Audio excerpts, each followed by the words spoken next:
Здравствуйте, уважаемые члены жюри. Меня зовут Мисквитина Женя. Тема моего доклада – изображение якутской лошади в творчестве современного якутского художника Иннокентия Корякина. Целью моей работы является анализ работ художника Иннокентия Корякина, объединенных общей темой лошади. Какие задачи я себе поставила? Первое. На основании анализа работ Корякина классифицировать его произведения по темам. Второе. Вычленить картины, посвященные лошади, и сделать их самостоятельный анализ. Третье. Создать сайт, посвященный творчеству художника. Корякин Иннокентий Иннокентьевич, член Союза художников России, отличник культуры Республики Саха-Якутия. Изучив его картины, я смогла классифицировать их по темам. Это народные промыслы, дети, быт и верование. Тема якутской лошади занимает особое место в его творчестве. Лошадь он во многих картинах изображает зимнее время. На мой взгляд, это делается для того, чтобы показать особенности якутской породы лошадей, а именно морозостойкость и выносливость.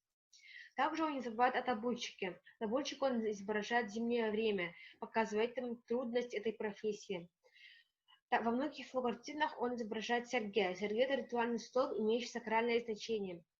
И образ Сергея также изображен во многих его картинах как символ жизни. В его картинах особую роль занимает жеребенок. Жеребенок в его картинах изображает символ новой жизни. Об этом также говорит изображение пончика на заднем фоне. В творчестве Корякина пончики – символ новой жизни и чистоты.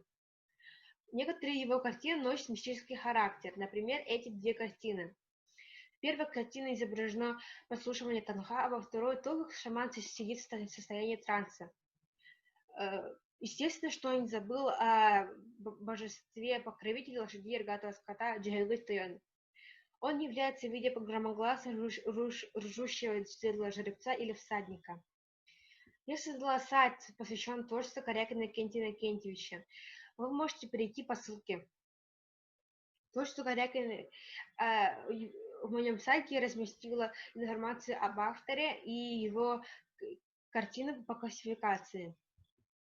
Делаем вывод, что его картина наполнена множеством символов. Он показывает в своих картинах особенности разведения лошадей якутской породы. В нескольких картинах он описывает мистическое значение символа и образа лошади. Большое внимание уделяет развитию табунчика, изображает, в каких условиях он работает и заботится о лошадях. И образ божества Джигагы также посвящены несколько картин. Представление художника Джигагы могучий большой жеребец. Его он изображает обязательно в зимнее время, тем самым подчеркивая выносливость и стойкость якутского народа. Спасибо за внимание.